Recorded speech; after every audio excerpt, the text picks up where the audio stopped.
When I was a young girl, my mother and father, tried to really drive home a certain concept, a certain idea.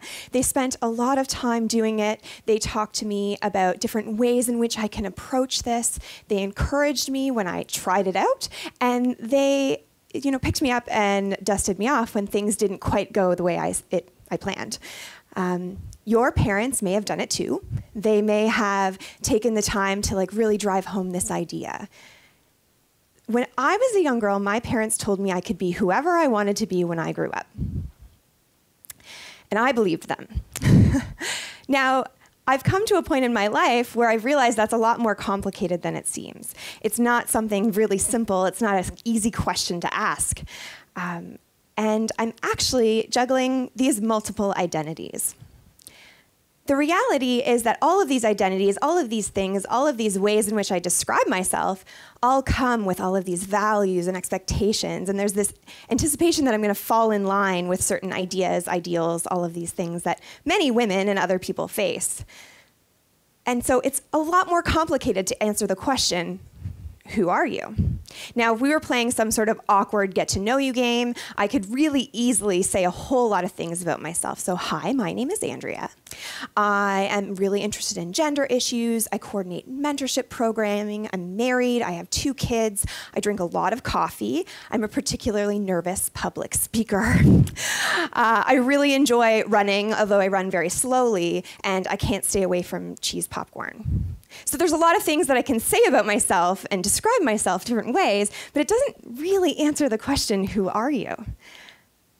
When you can't fall in line with the stereotypes and expectations and ideas, and you don't really meet those expectations of others, who are you?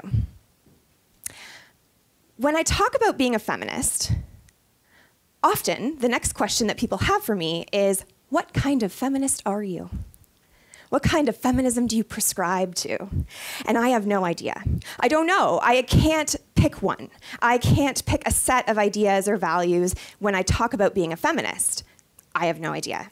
I know that I don't fit a lot of stereotypes. So I'm up here in front of you. Yesterday I shaved my legs, I'm wearing a bra, and I'm wearing a wedding ring, and I married a man. So I'm definitely not meeting a lot of feminist stereotypes.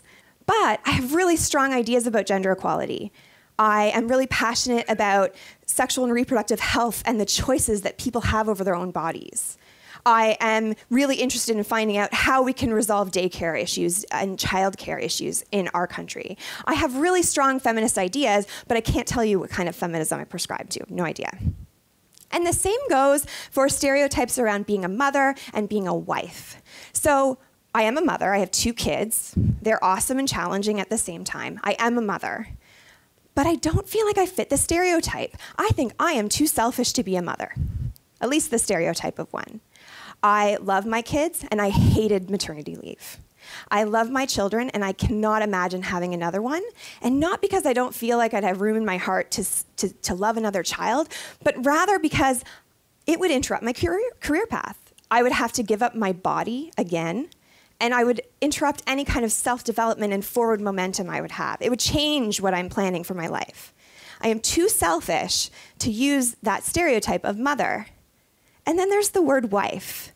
So I think we need to acknowledge that the word wife and the word feminist don't always get along.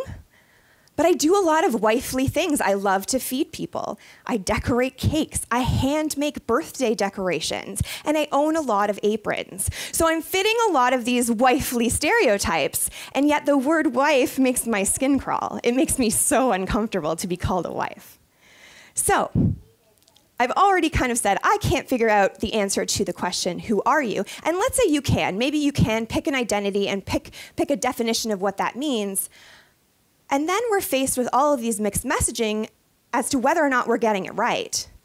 So as feminists, as women, as mothers, as parents, as partners, we're told to lean in and then to relax. We're told to go back to work or to stay home with your children. You look up on Huffington Post any given day, and you're told both to put yourself first, to put your partner first, but put your children first, but God forbid, don't be selfish. We can't get it right. So even if you can figure out who you are and how to answer the question, who are you, you're eventually going to be told that you're doing it wrong by someone, somewhere. So when you're not falling in line with these stereotypes, when you're not meeting these expectations of greater society, you can understand why I can't answer the question, who are you? And when we are doing that, it's not uncommon. So when I feel like I'm being successful, but feeling like that success is actually just a fraud, I'm just shamming you all, I'm not actually getting anything right, that's not uncommon. It's not unusual to feel like you're an imposter. Imposter syndrome is a thing. Can you imagine? 40 to 70%, according to the statistics, 40 to 70% of people at one point in their life feel like they're faking it. Feel like that any bits of success that they have are just by fluke. I didn't actually do it because I do it well and I'm good at what I do, or I've had this success because I've worked really hard. Instead, they just haven't figured me out yet. They just haven't figured out that I don't know what I'm doing, I don't know who I am, and even if I did, I wouldn't get it right anyway. So it's a real thing. And when 40 to 70% of people feel like they're faking it at some point in their life, the group of people most affected by imposter syndrome are women. And they are high-achieving, highly successful women, and that is a shame. That is a shame that we as women cannot answer the question who we are, we cannot meet any of these expectations of these identities, and even if we do, even if we find success, we don't actually feel like it's ours to hold. We don't actually feel like it's okay to say, yeah, I'm really good at what I do. Yeah, I totally earned that promotion. I totally earned that raise. Yes, that was my hard work and it's paid off. So you can see why when, looking to speak today and asked the question, who are you? I have no idea. I'm all sorts of things. And I'm all over the place about that. It's not uncommon, but it is a shame. And so while I can't necessarily tell you the type of feminism I prescribe to, and I can't necessarily see how I fit in with the stereotype of being a mother or being a wife, I do know a lot about what those roles are for me. So I can't necessarily say, yep, that's exactly who I am. I can tell you what I do and why those are part of those multiple identities for me. So for me, my feminism is expressed through my actions. I can't tell you the type of feminist I am, but I can tell you that I worked for many years for a pro-choice nonprofit, 50+ hours a week for no money. And I know that I make donations to organizations that I feel like are doing really solid work, and I look into where that money is going. I make choices around the products I buy and the people I listen to and the authors I read that they support issues that are important to me. I definitely bend to the stereotypes, the legs, the bra, the wedding ring. But that man I married is actually a really progressive guy, and dare I say it, a feminist himself. So while I can't necessarily tell you the type of feminist I am, I can tell you what feminism means to me. And the same goes for motherhood. So I don't feel like I fit that ideal of motherhood. I don't think I am mothering my children. I think I'm parenting my children. So when I'm writing, on the relationship forms, when you're filling out the emergency contacts and you have to fill out how you know the person. Well, I'm their mother, and it feels really strange. Or checking off the spouse box feels really uncomfortable for me to use that language because I'm not spousing, I'm not mothering, I'm parenting, and I'm partnering with my partner, and we work really hard at that. And I think that needs to be acknowledged and okayed that I don't fit the stereotype of a mother, but I may still be a good one. And I don't feel a stereotype of a wife, but I am a damn good partner because I'm working on it. And I think it's important that we say that we don't need to necessarily, define everything about who we are. We don't need to necessarily have one answer to this question of who are you, because we can be a lot of things, and those things can be manifested by our actions. And so if we are taking the time to do all of this self-discovery, and I'm talking all the time to people about who I am and what this means to me and all of these roles that I occupy, I have to acknowledge that I'm going to learn from the people around me.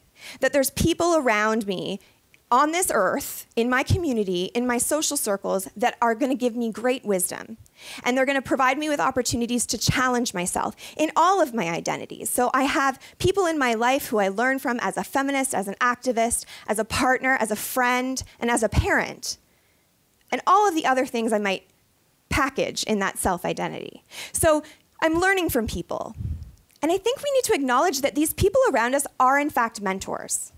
So while I think that a formal mentorship agreement, arrangement, relationship can be really valuable, provide really wonderful insight into who you are, provide you with support in challenging ideas and concepts and developing skills, we have to acknowledge that we're actually surrounded by mentors.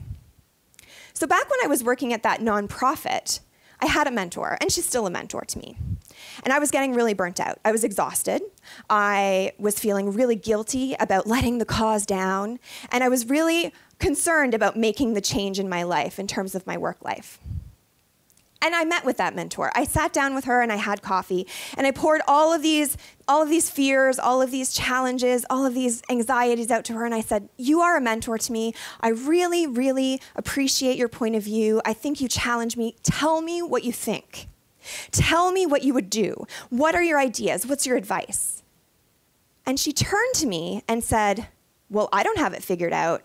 I have no idea how I can be a mentor, and I have no idea what wisdom I can impart on you."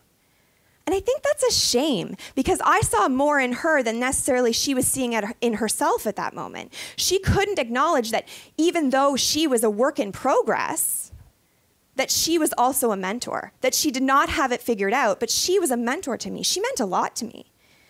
And I've been remembering that day for a long time. That day has stuck with me. Because if we are acknowledging that people around us are mentors, then we also need to acknowledge our own strengths, our own positivity, our own things that we have to share with our communities. We need to acknowledge that we have the ability to challenge people, that we have wisdom to share, and that we, even though we haven't figured out, even though we can't answer the question of who are you, and even if we can, we don't get it right all the time, that we actually have a lot to share. We have to acknowledge that we too can be mentors to other people, even if we don't have it figured out. And so I'm working on that. I'm not perfect. I'm not great at always acknowledging my own success, but I'm working on it. I'm working on my reaction to, hey, you're a role model to me, you're a mentor to me, from moving it from being, oh, not me, to thank you. I appreciate hearing that. And moving forward in that relationship, to acknowledging my own success, to acknowledging that I'm okay with being a work in progress. And I challenge you to do the same. If you are becoming more okay with being a work in progress, imagine the possibilities. Imagine the abilities, the times, and the spaces that you have to challenge each other, that you have the ability to really connect with other people and share the wisdom that you both can share mutually. Imagine how much we can learn from each other if we become more comfortable with being works in progress. And the reality is, if we're all becoming more comfortable with being a work in progress, our parents were right, and we can, in fact, be whoever we want to be when we grow up. Thank you.